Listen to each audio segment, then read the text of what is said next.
Football জঙ্গলমহলের ভালোবাসা। আজও আমাদের জঙ্গলমহলের প্রতিটি গ্রামে ফুটবল মাঠ আছে। হয়তো এই জন্যই মাঠের কথা বলছি, প্রতিনিয়ত প্রতিদিন আমরা দেখতে পাই যে আমাদের জঙ্গলমহলের হারিয়ে যাওয়া ভালোবাসা এই ফুটবল দিনের পর দিন কিভাবে নষ্ট হয়ে যাচ্ছে। আমরা এক সময় দেখেছিলাম এই জঙ্গলমহলের প্রতিটা গ্রামেই ছোট ছোট ফুটবল টুর্নামেন্ট হতো, আর আজকে সেই সমস্ত ঐতিহ্যগুলো আমাদের কাছে হারিয়ে গেছে। আমরা অভ্যস্ত হয়ে পড়েছি বিনোদনের যুগে এসে বড় বড় ফুটবল টুর্নামেন্ট, বড় বড় তারকা ফুটবলার আমরা উপভোগ করছি, কিন্তু আমরা আমাদের যারা যারা ফুটবল খেলে তাদেরকে অনুপ্রাণিত করতে আমরা পারি না যে আমাদের মাঠ আছে, সেই মাঠে তোমরা খেলাধুলা করো, তোমরা এগিয়ে যাও। আমি একজন ফুটবল প্রেমী হিসাবে যারা আজকে ফুটবল খেলা দেখতে এসছেন তাদের সবাইকে অনুরোধ করব যে আপনাদের গ্রামের যে সমস্ত ছেলেমেয়েরা রয়েছে তাদেরকে উৎসাহ দিন, অনুপ্রাণিত করুন ফুটবল খেলার জন্য। আমরা সবাই জানি যে আমরা খেলার মধ্য থেকে মনের বিকাশ, মানসিক বিকাশ, বৌদ্ধিক বিকাশ, শারীরিক বিকাশ কিভাবে ঘটে। আমরা আজকেও দেখতে পাই, হয়তো ফুটবল মাঠের সাইডে গিয়ে যদি দাঁড়িয়ে থাকি দেখতে পাই 20 জন 30 জন ছেলে তারা মাঠের সাইডে বসে তারা ফোন ঘাঁটছে, কিন্তু তারা ফুটবল খেলছে না। এটা আমাদের কাছে অত্যন্ত দুঃখের বিষয়। একটা সময় ছিল আমরা হয়তো দেখেছি একটা ক্লাবের সমস্ত সদস্যদের চাঁদা করে একটা ফুটবল হয়তো কেনা যেত না, তাও অনেক কষ্ট করে তখনকার দিনের ছেলে মেয়েরা ফুটবল কিনে তারা খেলাধুলা করেছে। আজকে সে অভাব নেই। আমরা চাইলে প্রত্যেক ছেলে একটা করে 5টা করে ফুটবল খেলতে পারি, কিনে নিতে পারি, কিন্তু ফুটবল খেলারও 11 জন প্লেয়ারের প্রতিটি গ্রামে খুব অভাব হয়ে গেছে। আজ এই জঙ্গলমহলকে আমাদের রাজ্যে কেন আমরা জাতীয় স্তর পর্যন্ত পৌঁছে দিতে পেরেছি ফুটবলের মধ্য দিয়ে। জঙ্গলমহলকে চেনে ফুটবল হিসাবে। এবং সর্বশেষ যদি আমি একটা কথা বলি যে শালবনী ব্লকে এত প্রতিভাবান ফুটবল খেলোয়াড় রয়েছে যেটা অন্য জেলাতে হয়তো পাওয়া যাবে না। এবং সেই সঙ্গে এই শালবনী ব্লকে অনেক বড় বড় ফুটবল টুর্নামেন্ট হয় যেগুলো হয়তো অন্য জেলাতেও হয় না।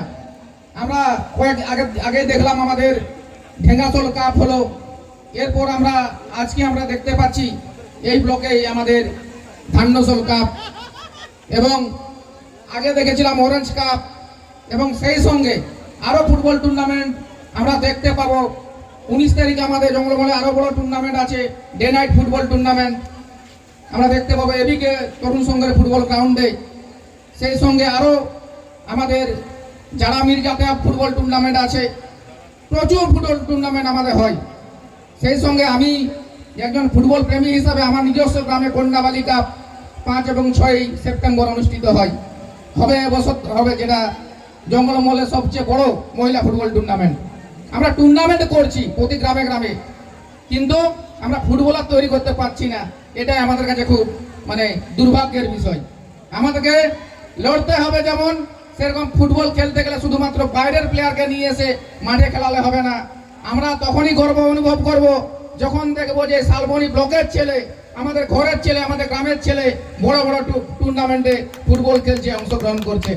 তখন আমাদের মনটা, আমাদের হৃদয়টা কিন্তু তখন একদম বুক ফেটে যাবে। আমরা দেখতে পাবো যে আমাদের নিজের ছেলে মাঠ কাঁপিয়ে বেড়াচ্ছে চারদিকে। সেটা আমরা করতে পারছি না। আগামী দিন হয়তো আশা রাখি আপনাদের সবার আন্তরিক প্রচেষ্টায়, সবার ভালোবাসায় সবাই ফুটবলকে ভালোবেসে হয়তো দেখতে পাবো যে আমাদের এই এলাকার অনেক ফুটবল তারকা গোটা পশ্চিমবঙ্গ জুড়ে ফুটবল মাঠ কাঁপাবে, এই প্রত্যাশা আমি সবার সামনে রাখি। এবং সেই সঙ্গে আমি শুধু একজন বিধায়ক হিসাবে নয়, একজন ফুটবল প্রেমী হিসাবে, একজন ফুটবল ক্রীড়াপ্রেমী হিসাবে আমি কথা দিচ্ছি, জঙ্গলমহল থেকে যে সমস্ত ফুটবলার উঠে যাবে তাদের সবার সঙ্গে সমস্ত রকম ফুটবল খেলার সাথে এই ভালোবাসে সমস্ত রকম সহযোগিতা আমি করে যাব। এই কথা এই ধান্যশোল কাপ 2026-এ এই মাঠ থেকে আপনাদের সবার সামনে এই বার্তা আমি পৌঁছে দিচ্ছি। কোন ফুটবল প্লেয়ার কোন রকম যদি সহযোগিতা লাগে কোন রকম কার্পণ্য না করে আমার কাছে পৌঁছাবেন, তার জন্য আমি দুহাত তুলে সর্বতভাবে সমস্ত ফুটবলের পাশে আমি থাকবো।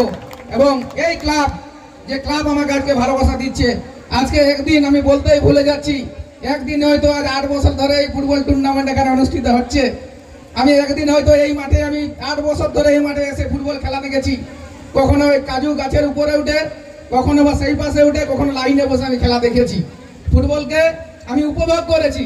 আজকে আমি একজন ক্রীড়াপ্রেমী এবং বিধায়ক হিসাবে মঞ্চ থেকে আমি আজ কথা বলার সুযোগটা পাচ্ছি। এজন্যই যে ফুটবলকে ভালোবাসলে, ফুটবলকে আপন করে নিলে কি না করতে হয়। আজকে ফুটবল এমন জায়গায়, এমন হৃদয় আমার জয় করে নিয়েছে, যেখানেই আমাকে ফুটবলের কথা বলে সেখানেই অন্য ব্যস্ততা কাটিয়ে আমি সেই জায়গায় ছুটে আসি। এবং সর্বতভাবে আজকের ধান্যসর সুপার ক্লাবের সমস্ত সদস্যবৃন্দকে অনেক অনেক কৃতজ্ঞতা, ধন্যবাদ এবং নমস্কার জানাবো। এজন্যই এত সুন্দর একটা ফুটবল টুর্নামেন্ট এই শালবনিবাসীকে উপহার দেওয়ার জন্য। সেই সঙ্গে আরো ধন্যবাদ, কৃতজ্ঞতা জানাবো আজকে মাঠে উপস্থিত সমস্ত দর্শকবৃন্দকে, ক্রীড়াপ্রেমী, ফুটবল প্রেমী দর্শকবৃন্দকে, যারা এই দুদিন ধরে এত সুন্দর একটা ফুটবল টুর্নামেন্টকে দুহাত ভরে সমর্থন করছেন, ভালোবাসা দিচ্ছেন। এবং আশা রাখবো আগামী দিনে আপনারা সবাই এই ধান্যসর সুপার ফাস্ট ক্লাবের এই প্রতিযোগিতাকে, এই টুর্নামেন্টকে সর্বতভাবে সাফল্যমণ্ডিত করে তোলার জন্য আপনারা দুহাত ভরে আশীর্বাদ করবেন, ভালোবাসবেন। এবং সর্বোপরি সর্বশেষ সবাইকে অনেক অনেক ভালোবাসা, অনেক অনেক কৃতজ্ঞতা, নমস্কার এবং জোহার জানিয়ে আমার বক্তব্য শেষ করব। সবাই ভালো থাকবেন, সুস্থ থাকবেন, ধন্যবাদ।